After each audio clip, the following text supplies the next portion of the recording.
Welcome to the Create a Life You Love podcast, the go-to podcast for people who are called to make a positive impact through the power of coaching. You'll hear encouraging stories from coaches sharing their journeys and their lessons learned along the way, tips from top experts who help coaches thrive in their life and their business, and so much more. So if you're ready to create a business and a life of impact that you love, let's get started. Hey, everybody. Welcome to today's episode of the Create a Life You Love podcast. I am one of your hosts, Chantel Cox. I'm an author, a speaker, a transformation neurocoach, and a certified life purpose coach. And I'm Gwen White, quantum human design specialist and positive intelligence coach. Together, Gwen and I are on a mission to dramatically transform and create community in the coaching industry by supporting you in saying no to all of those complicated cookie cutter strategies that just lead to burnout, and instead support you in saying yes to some simplification with a focus on alignment, service, and impact. Absolutely. And with our combined experience and areas of expertise, we are here to help you create aligned momentum in your business and your life. Absolutely. And I want to give a big shout out to Catherine Price, who is in New Zealand. She not only bravely allowed a coaching conversation with me to be recorded and used as a podcast episode that came out a few weeks ago, but she then also left a beautiful review on Apple Podcast saying, it was titled Packed Full of Inspiration. And then she went on to say, a well of gems. This podcast is inspirational with information and hacks across the personal development spectrum. Thank you, Catherine. Absolutely. We love you, Catherine. And I can't wait to meet Catherine because she's going to be a guest on an upcoming podcast episode. And of course, before we get going with Kelsey, I want to make a quick shout out to our sponsor, the Create a Life You Love membership, which is an active community of passionate, purpose-driven coaches who are up-leveling in the most powerful ways to increase their knowledge, momentum, and impact. For more information and to apply, check out createalifeyoulovecoaching.com/membership. Yes. Okay. We're so excited to be here today with Kelsey Aida. Kelsey is an amazing best-selling author. Her most recent book is Letters to the Universe, and it's a phenomenal manifesting journal. Kelsey is also a transformation facilitator and a retreat host. Welcome, Kelsey. We're so delighted to have you on the show. How are you today? Thank you. I'm great. I'm super excited to be here hanging out with you ladies. And I already know this is going to be a super aligned conversation. Just based on the name of your show, I was like, I got to connect with these ladies because I'm all about creating a life you love. That's like what I live for. So here we are. Absolutely. So Kelsey, let's get this kicked off. We definitely want to find out how you are creating a life you love. So we'd love it if you'd tell us a bit about your background, how you became a best-selling author, a transformation facilitator, and retreat host. Yeah. So it's a long story, but I'll synthesize for the purpose of time. But I originally wanted to become an author when I had healed from a long period of depression. And I found myself stuck in this depressive episode for about 3 years, like in my late teens, early adulthood. And it was rough. It was basically like my first spiritual awakening. It was just the perfect storm of like hormonal imbalance. I couldn't live my dream of being a professional ballerina because I got injured. And also, I just didn't have emotional intimacy with myself or people around me. So I was really lacking like connection. And, just being a teenager is hard. So combine all of those things. And I found myself spiraling into depression. And one day I just like remembered that I wasn't like that always. I was like, wait a minute. I wasn't always like so mad at everyone in the world and my life and God and wanting to sleep all the time. And I used to have hobbies and I used to have friends and I used to want to eat food and I used to want to shower and like, okay, so we're at the bottom. I don't like it. I need to figure out how to enjoy my life. Otherwise, I'll probably just be on the timeline of like taking my own life. So I need to figure it out. Universe, God, spirit team, whatever's out there, help a girl. And basically, when I made that like declaration, of course, I started manifesting all the right resources and tools and perspectives and healers to work with to start feeling better and creating my life by design. And eventually, on the end of that depressive episode, I started feeling better than I had felt even before the depression. And I was like this whole reborn person. And I just really wanted to teach everyone what I had learned that helps you to live a better quality of life, whether it was a perspective shift, whether it was a tool for anxiety, whether it was something about energetic alignment or emotional healing. And that's when I decided that I was going to be an author and basically dedicate my life to people's healing and uplevelment and quality of life, especially through the lens of energetic alignment, via your thoughts, via your energy, via your beliefs, via your body, all those good things. So yeah, that's kind of how I became a teacher, just going through the ring of fire a couple times, actually. That was the first initiation, but there was another like spontaneous Kundalini awakening that happened after a bad breakup, like a couple years after that. So I've been on a little journey of initiations, and through that, it's just opened me to different perspectives and gifts and abilities to help other people with their life journey and to create a life that they really love. Oh, I love that. Love that. I know, like everything you're saying really resonates with me. I've been in those low places, those dark places. But yeah, I love the whole idea of initiation. It resonates very strongly with me as a human design practitioner. Really cool. Yeah, I have to ask, what are y'all's human designs? I am a 4/6 emotional generator. And I'm Awesome. a 5/1 sacral generator. What are you, Kelsey? I'm an MG manifesting generator. I think I might also be 5/1. I forget my number profiles, but yeah, manifesting generator, which you could probably tell from my bio. Definitely. Yeah. And the way that the way that you speak definitely speaks to the manifesting side of you. Really cool. Yeah, didn't mean to hijack your interview, but I had to know. No, not at all. Absolutely. We love to get off on tangents, of course. Squirrel. Human design. Yeah. Totally. And yeah, of course, anything having to do with manifesting and manifesting generators, I'm all over it. Yes. Yeah, most of our audience is female purpose-driven coaches, but we do also have people in more of the entrepreneurial space. And so manifestation is maybe can be kind of like a buzzword if you're not doing it right, if you don't understand it. And so what might be some like principles to build and grow their businesses? And what advice would you give to those who are struggling to achieve their goals? Yeah, that's a great question. And it's kind of loaded too, because I think we need to dive into like our definition today of manifestation, right? Because it is such a buzzword. So I think the old school definition of manifesting, like if you don't know enough about it, is like, oh, just think it into existence and it'll happen. When in reality, manifestation is a process of co-creating with your life. It's a process of becoming the person who has that dream life. It's a process of raising your vibration, feeling better, and just living your life very, very intentionally.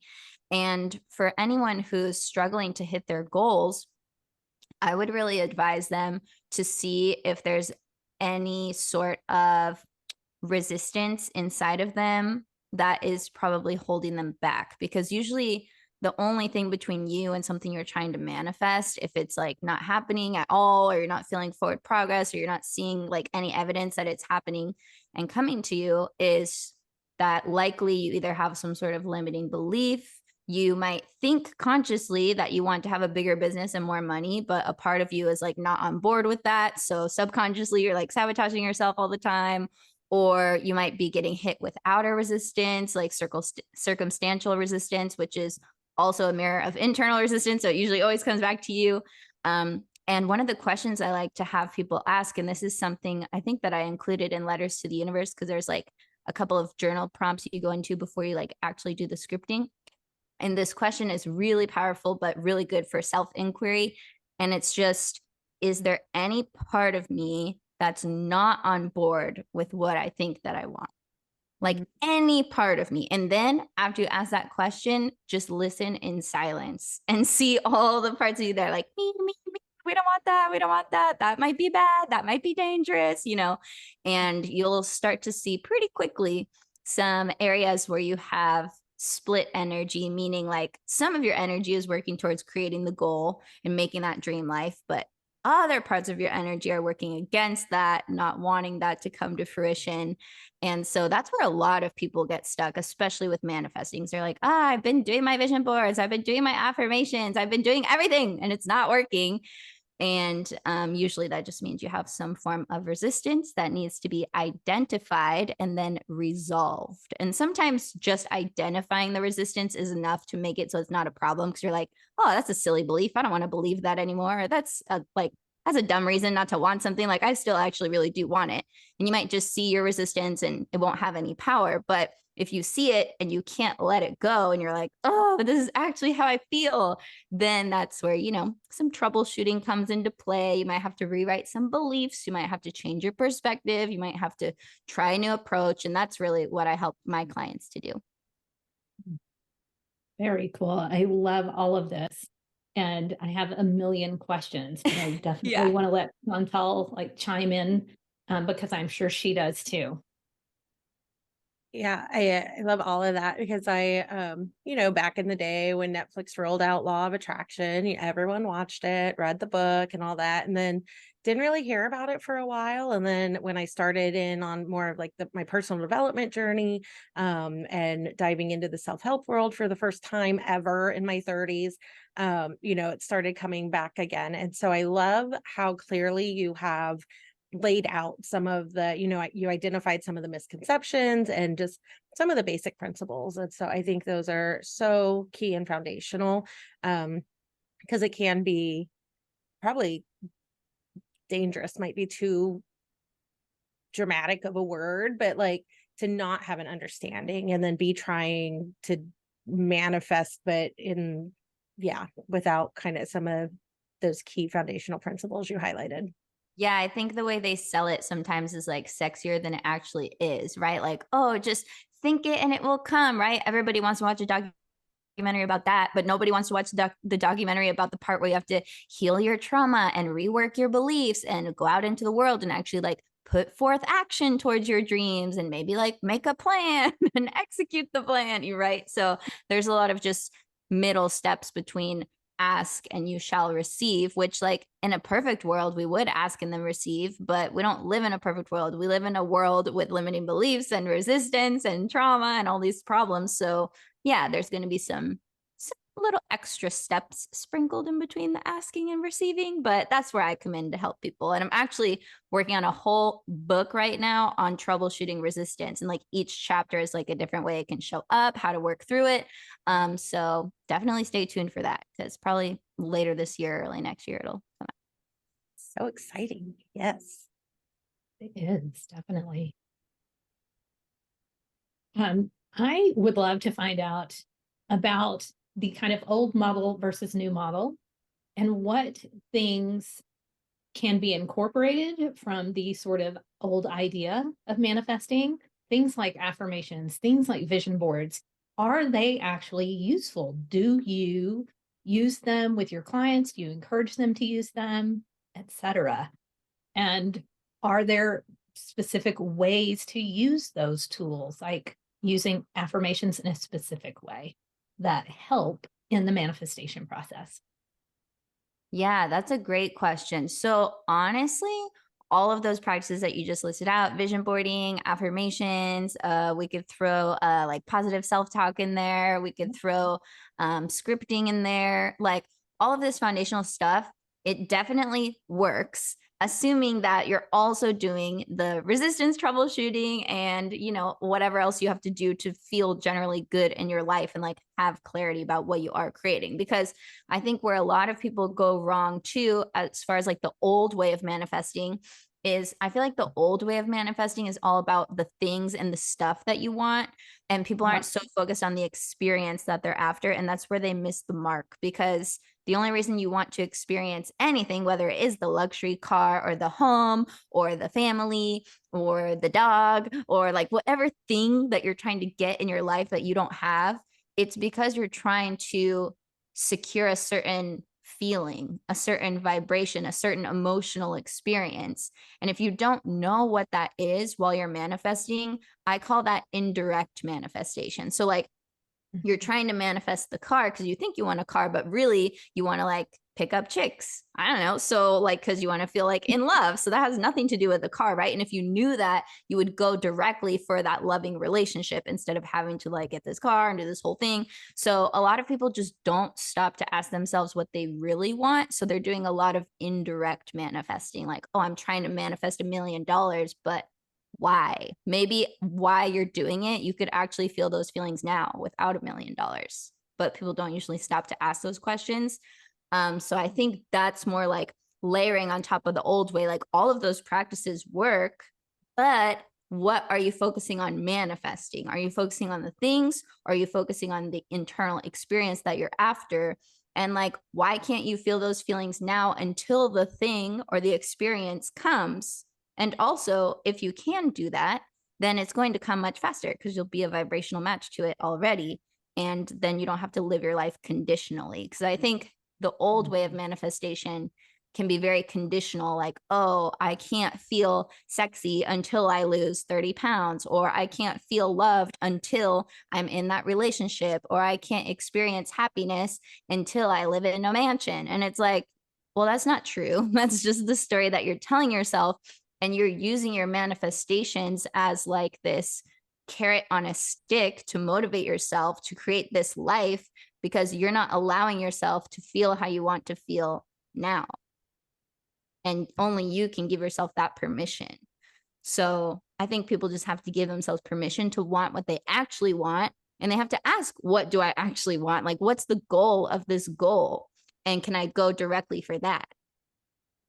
Yes. Ooh, yes, exactly. It's all about the feeling. It really is. I mean, it's as simple as that, but it's so not easy for most people to get. Yeah, I love that you bring in those emotions because, that's what we work with. One of the things we work with our clients on is really tapping into that emotion when they are setting their goals. Because you could say, my goal is to lose 30 pounds. Well, let's, go 7 whys deep into why you want to lose that 30 pounds. And then when that alarm goes off in the morning and you're supposed to go to the gym, having a goal of losing 30 pounds versus that really deep emotional why is very different experience when that alarm goes off and you're debating hitting snooze or getting your butt out of bed. Yeah, much more powerful. Yeah, I love it. I definitely want to touch base on in your title, the retreat host, because I know so many coaches would love to host a retreat someday. And it maybe feels, overwhelming. Like, where do I start? What do I do? And then all the limiting beliefs come up. And so what might be some recommendations you have for coaches considering offering retreats? Yeah. Well, my first recommendation is if it's like calling to your soul, I mean, you got to do it. You can't like talk yourself out of it. Like, oh, it's going to be too hard. It's going to be too expensive. What if nobody shows up? Like, no, you have to try. This is me giving the tough love to to yourself. You have to try. Because it's one of the most like fulfilling experiences and you really just get to be one-on-one and like vacation with your clients. So who doesn't want to do that? Right. And I've hosted, I think 4 or 5 retreats now. And everyone just gets better and better. And you really like dial in the formula over time. I think the first retreat can feel a little bit, clumsy or awkward, or like it kind of feels like you're hosting a dinner party, but for like a week straight, when you have to be like on because you're the host. It's like that, but for a longer period of time. So you have to like mentally prepare yourself and you're holding space for a lot of people with no breaks. But it's really, really beautiful. And I would recommend starting with maybe like some sort of wait list so you can gauge interest and be like, hey, clients, people that follow me, I'm planning on hosting a retreat in this country around this time. It'll probably be about this much. Let me know if you're interested, drop her email, so that way you can gauge like, okay, people actually really want to come. And then you'll feel more confident in starting to put it together. There's so many different ways you can do it. Like you can go through a retreat center, you can rent a house and put together all the elements yourself. If there's somewhere you vacation a lot and you already know like all the cool spots and all the fun stuff to do, like that's a great place to start because you'll feel more comfortable. If you're going to a totally foreign place or you don't speak the language and you're not using a retreat center, I think that can be kind of tricky because you're not going to know like the transportation centers there. Like you might not be able to find everything you need online. A lot of it's like word of mouth. So I would just say utilize the resources that you have. And as someone who's done it a lot, use local talent because it'll be much more cost effective than like bringing your favorite yoga teacher friend and having to fly them out and pay for their stay and pay them $5,000. And then you're like, okay, cool. I didn't make any money on this retreat because I hired all these other people that I brought with me from the States versus like, maybe you just use the local talent because there's great local talent everywhere. And then you don't have to house them. You don't have to feed them. You usually don't have to pay them as much and you definitely don't have to fly them. So that's a little pro tip. Are excellent tips. Thank you. Yeah, absolutely. I was actually in the retreat business for many years on the retreat host side. And so, yeah, this definitely sounds very familiar to me. And yeah, I totally agree. And I think another thing, is hosting, you talked about some people hosting in places that they go, or maybe a place that they want to vacation. Yeah. I think that's always a great option as well. I happen to live in a really popular retreat destination, and but it's quite accessible. So again, keeping that accessibility, I think, can also be really helpful and also keep, costs down and make it simple for your attendees. Just throwing that out there as somebody who used to do this for a living. Yeah, that's a good tip. And something else came to me too while you were speaking, that something kind of different that I don't see a lot of other retreat hosts doing that I do, and maybe you can steal this idea and implement if you want, is ever since my first retreat, I've offered coaching afterwards for everyone who came to help them integrate back into their real life and recreate their life on the other side of the retreat. Because usually what happens is at the retreats, it's so powerful, it's so opening, it's so revealing, and you basically feel like you go home a new person, but then you go back to your old life, and it can be very jarring and like honestly depressing to like leave this amazing retreat, you feel reborn, they're like, oh, back to everyday life, back to my old life. So I offer coaching to all my people who come to my retreats as a part of the cost of the retreat. So I work with them on a continued period even after the retreat. And it really helps to make the experience just that much more healing and long lasting for people. So it's not just like, okay, bye, good luck in your life now, see you never. Totally. Offboarding. Yeah. Very important. I It's love like that. really, yeah, it's a great idea and very smart. Yeah, because I've experienced that. You leave and you're like on this like mountain peak high, and then when you come back, you don't just go back to baseline. You almost like hit this like valley low, and so then to have that ongoing support, that's a brilliant, Kelsey. Yeah, and to go back to like the initiation aspect that we were talking about before, like I don't know if all retreats are like this, but I know mine act as initiations for people like big time. So I think I just always from the beginning wanted to offer like, okay, how can we recreate your life anew now post retreat? Because a lot of my retreat attendees would be like, oh, my life pre-retreat and my life post-retreat, right? Like it's two totally separate things. And so I think it's just important to hold their hand so they really get the best result. And I like to create more community around the retreats too, where like sometimes after, like everyone bonds so much on the retreat that to host Zoom calls once a month afterwards with that same group is like so fun. Like, oh, my retreat friends, we're still like soulmates and stuff. And we still get to hang out and catch up and look at how much better everyone's lives is now after all this transformation. So I think having that community aspect even after too is really like valuable and beneficial for people. Oh, cool. Yeah. I'm really curious about the new book coming out and this idea of troubleshooting resistance. I know the book isn't out yet, but I would love it if you could maybe tease a little bit and maybe tell us a little bit about what resistance troubleshooting or troubleshooting resistance is about. Like, are there specific tools or techniques? Yeah. So the book is called Why the Law of Attraction Works for Some People, but Not You.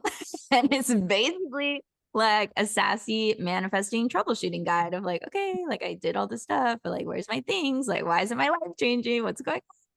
And it really just has all my practices of like, okay, if this is the type of resistance you're experiencing, here's how you can rework it, untangle it, let it go, break through. I mean, it's funny because like resistance is the overarching theme, but there's so many ways it can show up. So depending on the way that it shows up, depends on like the technique you could use to like undo it. But for example, I'll give a personal example. I was wanting to manifest more money and take my business to the next level, but I had this like underlying just like discomfort about how like not organized I was with my tax stuff. And I didn't have a good tax person. And I knew that I was like subconsciously holding myself back from going for more because I didn't want to be unorganized before I did that. Right. So I was like, okay, this is really holding me back. I need to do something about it. So I found a great tax person. I got organized. And then sure enough, after when I felt more safe and open and comfortable to make more money, I did. Right. So it's like finding those things for you. Maybe it's you want to manifest a relationship, but you're so like jaded from the last one. And you have all these stories like love sucks, dating sucks, all men are the worst, I hate everything. And so, of course, like if you're still in that vibe, you're not going to be a vibrational match to like your dream person in your dream relationship. So that's where the opportunity to do a little bit of work shows up. And that's where you bridge the gap from where you are to where you want to go by the vehicle of becoming, right? Becoming that next version of yourself. So it's really, yeah, it's a journey, and it's going to be kind of like you don't have to read it in order per se. You could go to different chapters that are calling you and be like, oh yeah, this is what I'm dealing with right now. Or this is really calling to me. Or yeah, I think this is definitely my issue. And then just helping you help yourself out of that little tangle. Love it. It sounds like a guidebook. Oh, really cool. So cool. When's your projected launch date? Honestly, this book has been on its own timeline for years. And last year I said I was going to publish it last year, but that didn't happen. And this year I'm saying I'll publish it this year, but I don't have all the pieces in order yet. So really it's being birthed on its own timeline. But I'll just say definitely this year or next year. And if you want to know when it's out, just make sure you follow me on Instagram or my email list, because you'll definitely know if you're in my world. Absolutely. And meanwhile, people can pick up Letters to the Universe, which is the manifesting journal, which will be great prep work, I would imagine. Yeah. And a lot of like people who are more deep into the manifesting space or people who are coaches really love that journal specifically out of all my books, because it could be for a beginner or a professional. It's not like too basic for anyone. And then I have another book too that you could read in the meantime that's kind of a good preface to the next one that's coming out, called My Pocket Guide Book to Manifestation. And the My Pocket Guide has all sorts of different intention setting work. And there is a little bit of resistance releasing work in there, but it's kind of like separated by chapters. So if you want to manifest love, there's a bunch of exercises there. If you want to manifest money, if you want to manifest better health, more happiness, I just try to cover like all the basic bases of what we all want to experience in this lifetime. But yeah, that's also a good resource and a good preface for people. I love Perfect. that. We'll definitely make sure we get that into the show notes. I love the title too, Pocket Guidebook to Manifesting. Cute. Yes. Is there kind of like a go-to place? Like, are you on Amazon? So go to your author page or your website. Like, what would you recommend for people that want to see all of your books and read all of the things? Yeah. So 3 out of the 5 books that I've written are like everywhere. So if you go to Barnes and Noble, if you go to Books a Million, if you go to, not all the local shops have them, but all the big ones do. But yeah, if you go to my Amazon, if you just search Kelsey Aida on Amazon, you'll see all my books, even the self-published ones. Or if you go to kelseyaida.com, all my books are on there too. And there's affirmations. I love affirmations. So when you were like, oh, do affirmations work? I was like, yes, but only if you do them right. So I'm not about the fake it till you make it. I'm all about authentic affirmations and like finding a mantra that works for you in that moment, you know? Yeah. Yeah. And now I'm hooked. I'm like, what makes an affirmation authentic, Kelsey? Yeah. Well, I would say what makes an affirmation successful is one that feels either gives you a sense of relief or it gives you a sense of empowerment or excitement or openness. But oftentimes people just try to fake it till they make it because that's like the 80s approach, right? You just gotta fake it till you make it. And then they'll end up affirming things that don't feel true because they aren't true yet. And then they just feel like a fraud and then they feel worse than they did before. And then that affirmation is not helpful. It's actually hurting you and your self-image of yourself. So what it makes it authentic is playing around with the wording until it feels good and juicy and expansive and relaxing to you. So instead of saying, I'm in a loving, committed relationship with the person of my dreams, when you're like still clearly a very single, you can be like, I'm super excited to meet my person. I'm really becoming the best partner I can be so that when I meet them, I'm ready. Like I'm feeling more ready than ever to be in a committed long-term relationship. I'm really looking forward to, I'm, open to, I'm working towards, you have to play with the verbiage, I think, in order to like hit that sweet spot for you in that moment. And actually my first book, I wrote all about that and like playing with the words, and it's called #ActuallyICan, the art of affirming yourself to greatness. And it's all about like using the emotional guidance scale in conjunction with affirmation. So instead of just like trying to jump the Grand Canyon and like go from feeling really bad to feeling really good, how about if you're feeling really bad, you just try to feel a little bit less bad and then a little bit less bad. And then you feel natural and then you feel good and then you feel really good and you work your way up vibrationally. Because from an energetic standpoint, if you're feeling really bad about your finances, you're not going to be a vibrational match to the statement, I'm super abundant, I'm a millionaire, I'm always prosperous. Like, no, you're going to feel so stupid and poor when you say that. So instead, I'm opening myself to prosperity. I'm super excited to learn more about personal finance. I'm on my way to becoming my wealthiest self, like whatever it is. My friends always call me the affirmation queen because whenever they need help, I'm like, girl, I got you. Here's 100 different ways you could say it. Try them on, see what you like. Nice. Ooh, I love this. It's really interesting how you framed that as well. In that starting, with essentially baby step affirmations. It's to me similar to, more of the current model of creating habits to become the person that you really want to become. Again, the kind of James Clear, Ben Hardy models where, if you are out of shape and and you want, you have a goal around health and fitness, clearly you're not going to leapfrog to, your amazing self, in 10 days, 30 days. It's going to take time. But the point is taking the time to do it a little bit every day and enjoying the journey along the way. So I love the idea that these affirmations are a part of essentially that trip, and they increase and expand your enjoyment of the process as opposed to always keeping your eye on the outcome. We're so outcome oriented and it's nuts. We miss what's in front of us so often. I think so many people are so focused on what do you want that they miss what they have. And they 9 times out of 10 in most areas of their life, they may be living the dream life that they've actually been wanting, and they are missing the joy of it. It's just incredible how often I see that, how lucky and fortunate we each and every one of us are.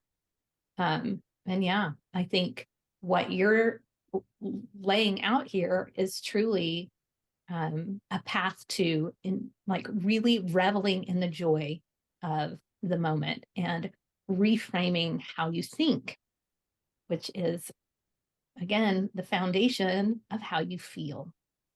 Yeah, because every thought is going to create an emotional experience, right? I mean, unless it's like some random thought they don't really care about. But most thoughts are going to create some sort of experience in your body. And I think we just forget that we get to choose. You know, we don't get to choose every single thought that pops into our head, but we get to choose which ones we stick on and which ones we entertain and which ones we speak as truth and which ones we allow to live rent free in our minds.